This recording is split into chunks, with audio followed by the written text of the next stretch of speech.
Shalom, jemaat yang dikasihi oleh Tuhan. Pada saat pagi ini kita boleh berjumpa dalam keadaan beberapa minggu yang hampir sama melalui khotbah video ini.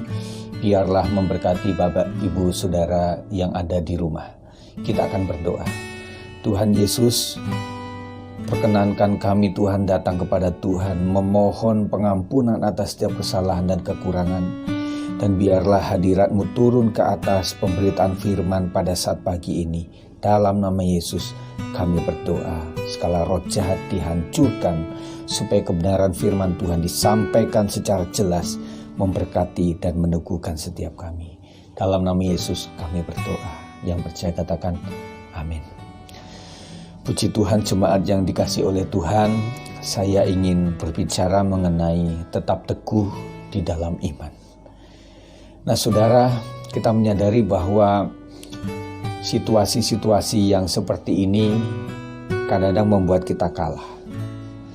Situasi berubah, kadang-kadang tatanan hidup kita berubah, tetapi yang menjadi masalah prinsip hidup menjadi berubah, prinsip iman menjadi berubah, prinsip tentang karakter menjadi berubah. Ini yang disayangkan. Sebenarnya perubahan hanya pada cara dan bukan pada esensi, saudara. Masa COVID-19 ini sebenarnya apa sih yang bisa berubah dan apa yang tidak boleh berubah? Cara bekerja, belajar, dan beribadah bisa saja berubah. Tetapi esensi bekerja, belajar, dan ibadah harus tetap dan tidak boleh berubah. Selama sebentar lagi sudah hampir 2 bulan, kita berada di rumah dan pastilah ini menjadikan banyak perubahan dalam hidup kita, cara bekerja kita, cara belajar anak-anak kita, dan kemudian cara ibadah kita. Dan ini nantinya akan merubah kebiasaan kita. Kita cara tidur, cara bangun pun ada beberapa keluarga yang sudah berubah. Nah saudara, biarlah cara saja yang berubah. Tetapi biarlah esensi untuk ibadah tetap dijalankan. Esensi untuk melayani tetap dijalankan. Nah saya berharap kebiasaan ibadah mandiri inilah yang bertumbuh di dalam keluarga-keluarga. Dan bukan yang sebaliknya. Jangan sampai kebiasaan untuk tidak ibadah itu yang sedang dikembangkan dalam rumah tangga. Kita akan belajar beberapa tokoh-tokoh yang tetap teguh dalam iman, tidak bisa dirubah oleh situasi apapun.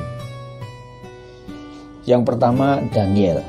Kita belajar Daniel dari keteguhannya di dalam kebiasaan doa. Daniel 6 ayat 10 mengatakan, demi didengar Daniel bahwa surat perintah itu telah dibuat. Pergilah ia ke rumahnya, dalam kamar atasnya ada tingkap-tingkap yang terbuka ke arah Yerusalem. 3 kali sehari ia berlutut, berdoa, serta memuji Allahnya seperti yang biasa dilakukannya. Kita melihat bahwa Daniel ini memiliki kebiasaan, yaitu berdoa, berlutut, dan memuji Allah. Nah ini yang tidak bisa berubah dari hidupnya. Tempat bisa berubah, situasi keadaan bisa berubah. Tetapi esensi dia berlutut, berdoa, dan memuji Allah tidak pernah berubah dari hidupnya. Saudara, biarlah hidup Daniel ini menginspirasi kita. Biarlah ketika kita ada di rumah, tetap lakukan apa saja yang biasa dilakukan ketika kita beribadah. Cuma caranya beda. Kemudian suara keras lembutnya kita berbeda. Kemudian jamnya berbeda. Tempat, situasi tentunya berbeda. Tetapi esensi untuk tetap memuji Tuhan, berdoa, membaca firman, itu tetap harus dilakukan. Ini adalah ujian. Kalau dengan berhentinya ibadah gereja dan kemudian di rumah juga berhenti, berarti kita masih kalah. Yang kedua, kita melihat Paulus dan Silas tetap teguh di dalam praise and worship kepada Tuhan. Kisah Rasul 16 ayat 25 mengatakan, tetapi kira-kira tengah malam Paulus dan Silas berdoa dan menyanyikan puji-pujian kepada Allah, dan orang-orang hukuman lain mendengarkan mereka. Nah, kita melihat saudara bahwa situasi sesulit apa sih yang kita sedang alami dibandingkan situasi Paulus dan Silas. Tetapi kita melihat bahwa Paulus dan Silas tidak kalah oleh situasi. Situasi rumah kita dibanding dengan situasi yang ada di sebuah tempat yang namanya penjara, tentunya beda jauh. Tetapi kita melihat bahwa Paulus dan Silas tidak terganggu oleh keadaan. Tekanan yang berat luar biasa, bisa-bisa besok mereka harus dihukum mati. Tetapi mereka berdua satu hati. Mereka saling kasih energi yang kuat. Ini adalah contoh teladan yang baik sekali. Ketika dua orang sedang bergumul, dia saling meneguhkan, saling menguatkan. Mari kita memuji Allah kita. Bagaimana situasi di rumah tangga kita, saudara? Ketika bahan-bahan pokok mulai menipis, apakah suami istri semakin memberikan energi positif? Mari kita berdoa. Kita serahkan permasalahan ini ke dalam tangan Tuhan. Kita tetap puji Tuhan. Kita tetap percaya kepada Tuhan. Seperti itu. Atau malah kita berantem, saudara. Tentunya ujian bagi keluarga-keluarga jemaat GBI S56. Nah, saudara ini kasih oleh Tuhan, tetap lakukan tugas meskipun dari rumah saja. Matius 9 ayat 37 mengatakan, maka katanya kepada murid-muridnya, tuaian memang banyak, tetapi pekerja sedikit. Ini sedang terjadi ketika tuaian, ketika jiwa-jiwa sedang mencari Tuhan, mencari pertolongan Tuhan, pengen didoakan, pengen dilayani. Tetapi dengan berhentinya kegiatan gereja, banyak pelayan Tuhan yang ikut berhenti juga. Tidak mengabarkan Injil, tidak mendoakan, tidak share firman Tuhan, tidak memberikan nasihat, berhenti dengan urusannya sendiri saja. Dia berpikir, dia berkarya, tetapi lepas daripada pelayanan pekerjaan Tuhan. Matius 24 dan 46 menasihatkan dan mengingatkan kita. Berbahagialah hamba yang didapati tuannya melakukan tugasnya itu ketika tuannya itu datang.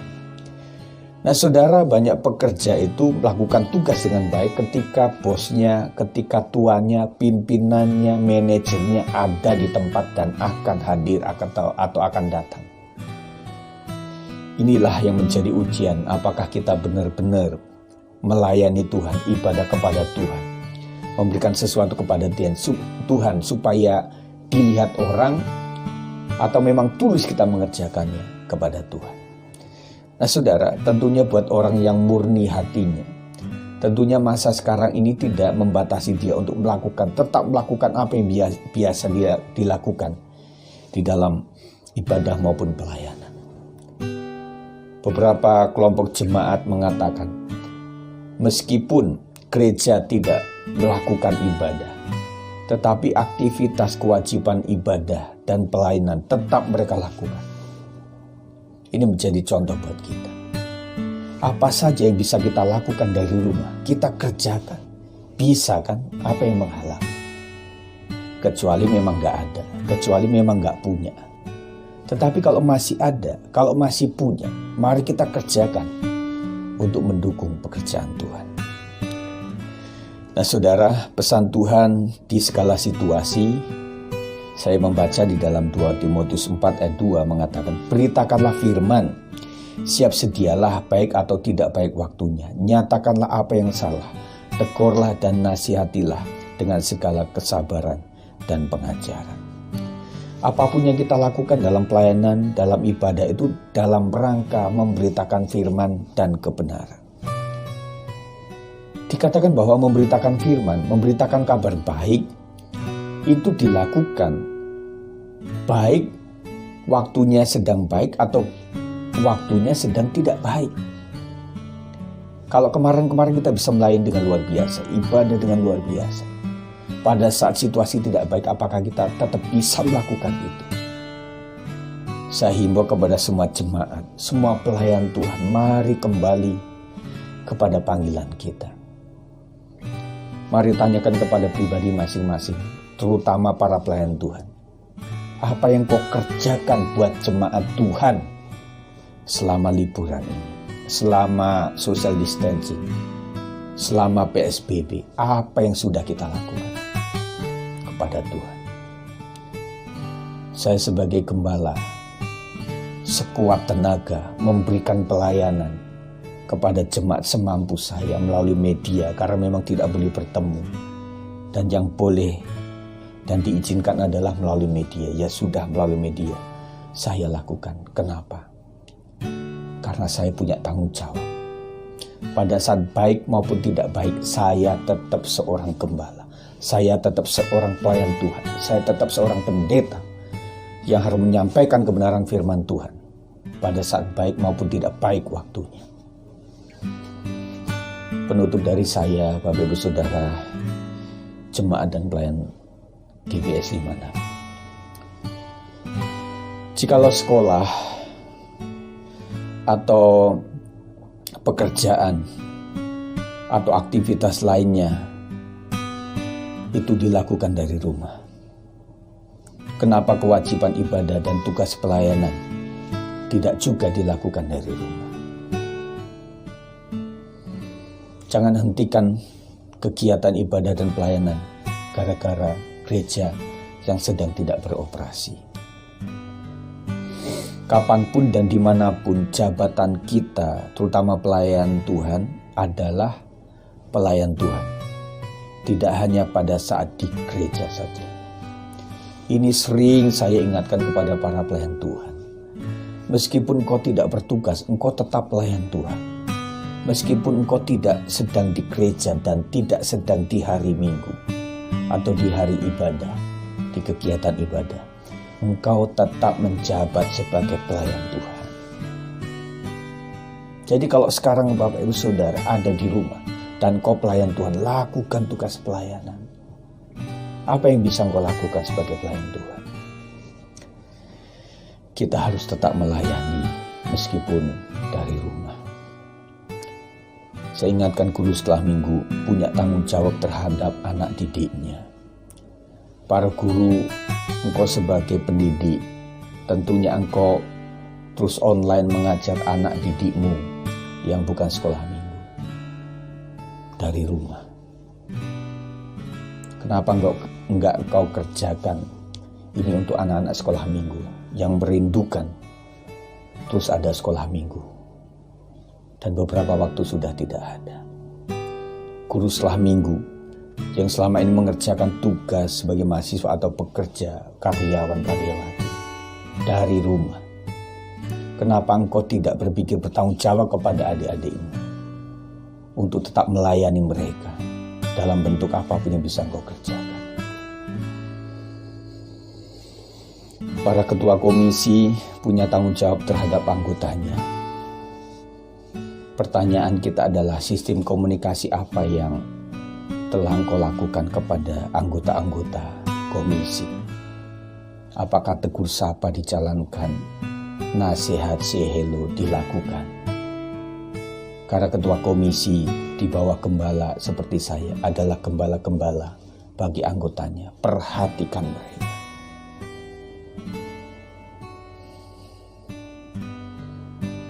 Justru sekaranglah waktunya para pelayan, gembala-gembala kecil ini memperhatikan domba-domba gembala. Mereka sedang susah, membutuhkan pelayanan yang biasa dilakukan di gereja. Sekarang nyatanya di luar gereja apa yang dilakukan? Pelayan praise and worship. Apa yang kalian lakukan?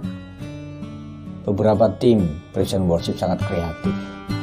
Praise and worship dari rumah. Mereka kumpul beberapa orang, kemudian kasih konten pujian penyembahan. Itu wujud daripada tanggung jawab sebagai tim Lewi. Ketika gereja tidak berperan, berfungsi bagaimana mestinya. Justru waktu inilah bagaimana tim praise and worship bisa memberikan materi kepada semua jemaat. Meskipun dari rumah, meskipun secara tele. Kita harus kreatif. Karena jangan sampai jemaat berhenti memuji menyembah Tuhan. Ada andil daripada kita. Kita bisa berdosa di hadapan Tuhan. Seenggak-enggaknya paling tidak saudara saya sebagai gembala terus melakukan pelayanan media melalui WA, YouTube, melalui Zoom. Tetap saya jalankan. Itulah tanggung jawab saya. Tidak tahu saya dipanggil Tuhan kapan. Tidak tahu kapan Tuhan datang. Tetapi saya pengen supaya ketika Tuhan datang, saya sedang melakukan tugas pelayanan. Saya tidak peduli orang sudah bosan dengan apa yang saya tuliskan, saya ajarkan, nasihatkan, saya tegurkan melalui video, melalui tulisan-tulisan apapun. Yang penting hati saya bisa mengukur. Saya tetap mencintai pekerjaan Tuhan untuk bisa saya lakukan dalam bentuk apapun yang bisa saya kerjakan. Mari Bapak Ibu Saudara kita berbenah. Kita gunakan waktu ini sebaik-baiknya untuk tetap melakukan tugas panggilan kita sebagai pelayan Tuhan. Amin. Kita akan berdoa. Tuhan Yesus, ampuni setiap kami Tuhan. Jikalau berhentinya gereja, kadang-kadang kami pun ikut berhenti untuk melakukan tugas pelayanan. Kami lebih bertanggung jawab untuk pekerjaan-pekerjaan sekuler dari rumah. Tetapi pekerjaan Tuhan, mengapa harus dihentikan? Kami bisa melakukan. Ampuni setiap kami Tuhan. Biarlah kami semakin peka terhadap situasi ini. Menggunakan waktu yang ada, baik maupun tidak baik, untuk tetap melayani pekerjaan Tuhan. Ampuni kami semua Tuhan. Dan biarlah waktu-waktu yang ada ini kami gunakan untuk memperkuat, meneguhkan iman pengharapan kami. Kasih kami kepada Kristus. Apapun yang bisa kami lakukan dari rumah untuk pelayanan pekerjaan Tuhan, harus kami lakukan dengan penuh kasih dan tanggung jawab. Kuatkan kami Tuhan. Kasih Kristus menyertai setiap kami. Tuhan Yesus berkati semua jemaat Tuhan. Mari angkat tanganmu di hadapan Tuhan. Kiranya berkat yang agung dari Tuhan Yesus Kristus, berkat yang kudus dan mulia, berkat di dalam nama Bapa, Anak, dan Roh Kudus. Di dalam nama Tuhan Yesus Kristus memberkati Bapak Ibu Saudara hari ini. Sampai Tuhan datang yang kedua kali. Yang percaya dengan iman berkata, amin. Puji Tuhan saudara, tetap setia. Sebentar lagi Tuhan datang.